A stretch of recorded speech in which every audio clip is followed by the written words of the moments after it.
दोस्तों, स्वागत में बुद्धिमान व्यक्ति के गुणों और समाज में उसकी मान्यता के बारे में और भी गहरी बातें कही गई हैं। चाणक्य के अनुसार एक बुद्धिमान व्यक्ति वही है जो निम्नलिखित गुणों का पालन करता है। दोस्तों, वीडियो को लाइक करें और हमारे YouTube चैनल को सब्सक्राइब जरूर करें। चाणक्य का मानना था कि धैर्य सबसे बड़ा गुण है। जो व्यक्ति विपरीत परिस्थितियों में भी धैर्य बनाए रखता है वही असली बुद्धिमान है। जल्दीबाजी में लिए गए निर्णय अक्सर गलत साबित होते हैं, जबकि धैर्यपूर्वक लिए गए निर्णय जीवन में सफलता दिलाते हैं। परिस्थितियों को पहचानना एक बुद्धिमान व्यक्ति समय, स्थान और परिस्थितियों को सही ढंग से समझता है। जो व्यक्ति अपने वातावरण को सही तरह से पढ़ पाता है वह गलतियों से बच सकता है और उसे समाज में मान्यता मिलती है। शत्रु की पहचान। चाणक्य नीति में कहा गया है कि जो व्यक्ति अपने शत्रु को पहचानता है और उसके खिलाफ सावधानी से कदम उठाता है वह समाज में बुद्धिमान माना जाता है। शत्रु के प्रति अंधविश्वास या असावधानी विनाशकारी हो सकता है।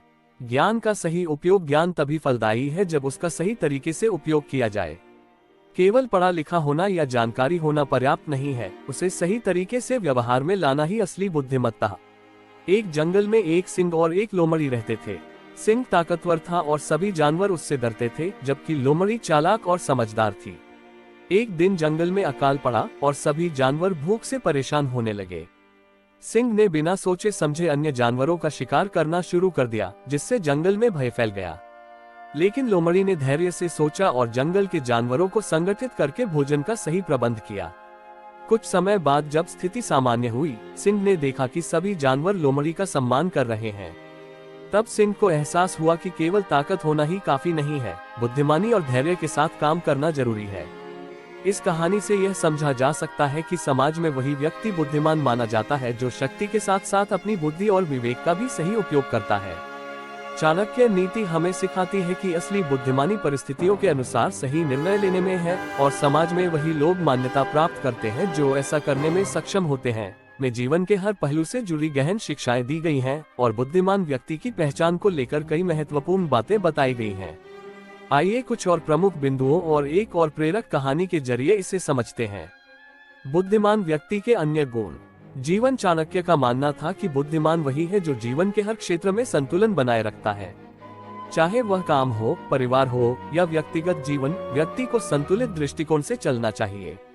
अति उत्साह या अति उदासीनता दोनों ही हानिकारक होते हैं और चाणक्य ने आत्मनियंत्रण को बहुत महत्वपूर्ण बताया है। एक बुद्धिमान व्यक्ति वह है जो अपनी भावनाओं पर नियंत्रण रखता है।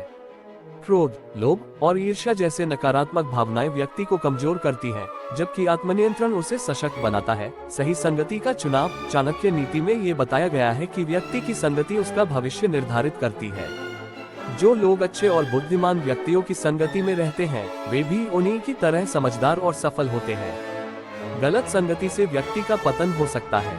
एक बुद्धिमान व्यक्ति दूरदर्शी होता है। वह केवल वर्तमान पर ध्यान नहीं देता बल्कि भविष्य के परिणामों के बारे में सोचता है। यही दूरदर्शिता उसे सफलता दिलाती है और समाज में उसकी पहचान बनाती है। एक समय की बात है, एक छोटे से राज्य का राजा अपने राज्य को बहुत प्रेम करता था, लेकिन उसे यह समझ नहीं आता था कि राज्य का विकास कैसे किया जाए। उसने अपने मंत्रियों से सलाह ली, लेकिन वे सभी उसे अलग अलग सुझाव दे रहे थे। राजा असमंजस में था। एक दिन राज्य में एक प्रसिद्ध संत का आगमन हुआ। राजा ने सोचा कि संत से सलाह लेना सही रहेगा। राजा ने संत से पूछा, महाराज, मुझे अपने राज्य का विकास करना है, लेकिन मैं समझ नहीं पा रहा कि कैसे। संत ने मुस्कुराते हुए कहा, राजा, सबसे पहले आप ये जानिए कि आपके राज्य में कौन से लोग राज्य का भला चाहते हैं और कौन से लोग केवल अपने स्वार्थ के लिए काम कर रहे हैं। अच्छे और बुद्धिमान लोगों को साथ लेकर काम करें, तभी आप राज्य का विकास कर पाएंगे। राजा ने संत की बात मानी और धीरे धीरे अपने मंत्रियों और कर्मचारियों की जांच पड़ताल की। उसने देखा कि कुछ लोग केवल अपने हितों के लिए काम कर रहे थे, जबकि कुछ वास्तव में राज्य की भलाई चाहते थे। राजा ने स्वार्थी लोगों को हटाकर ईमानदार और बुद्धिमान लोगों को महत्वपूर्ण स्थानों पर नियुक्त किया। कुछ ही वर्षों में राजा का राज्य समृद्ध और शक्तिशाली बन गया। ये कहानी चाणक्य की नीतियों को स्पष्ट करती है कि सही संगति का चुनाव और दूरदर्शिता ही असली बुद्धिमत्ता है। चाणक्य का यह मानना था कि व्यक्ति को अपने सहयोगियों और सलाहकारों का चयन बहुत सावधानी पूर्वक करना चाहिए, क्योंकि वही उसके भविष्य और समाज में उसकी प्रतिष्ठा को निर्धारित करेंगे। चाणक्य नीति हमें सिखाती है कि बुद्धिमान वही व्यक्ति माना जाता है जो धैर्य, विवेक, आत्मनियंत्रण और दूरदर्शिता का पालन करता है। समाज में उसकी पहचान तब बनती है जब वह अपने जीवन के हर क्षेत्र में संतुलन बनाए रखता है, सही लोगों के साथ जुड़ा रहता है और समय समय पर उचित निर्णय लेता है। चाणक्य का ज्ञान आज भी प्रासंगिक है और व्यक्ति को एक सफल और समृद्ध जीवन जीने की दिशा दिखाता के अनुसार बुद्धिमान व्यक्ति वह होता है जो समय, परिस्थिति और लोगों को समझकर उचित निर्णय लेता है। उनकी नीतियों में कई जगह यह उल्लेख किया गया है कि समाज में बुद्धिमान वही माने जाते हैं जो विवेक और ज्ञान का सही समय पर उपयोग करते हैं। एक बार की बात है, एक गांव में दो दोस्त रहते थे। एक का नाम अर्जुन और दूसरे का नाम राम था। अर्जुन जल्दबाजी में फैसले करता था और उसे अपनी गलतियों का पछतावा बाद में होता था। वहीं राम शांत और धैर्यशील था और सोच समझकर ही कोई निर्णय लेता था। एक दिन गांव में अचानक से अकाल की स्थिति पैदा हो गई। अर्जुन ने बिना सोचे समझे अपनी सारी जमा पूंजी जल्दी जल्दी खर्च कर दी और कुछ समय बाद उसके पास कुछ भी नहीं बचा। वहीं राम ने धीरे धीरे अपनी जमा पूंजी का उपयोग किया और समय समय पर बचत की।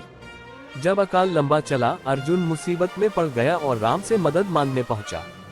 राम ने उसकी मदद की, लेकिन अर्जुन को समझ आया कि जल्दबाजी में निर्णय लेना हमेशा सही नहीं होता। धैर्य और सोच समझ कर लिया गया निर्णय ही असली बुद्धिमानी है। चाणक्य की नीति यही सिखाती है कि समाज में वह व्यक्ति बुद्धिमान माना जाता है जो धैर्य, विवेक और ज्ञान से अपने कार्यों का संचालन करता है। दोस्तों, उम्मीद करता हूँ वीडियो पसंद आया होगा तो वीडियो को लाइक जरूर करें।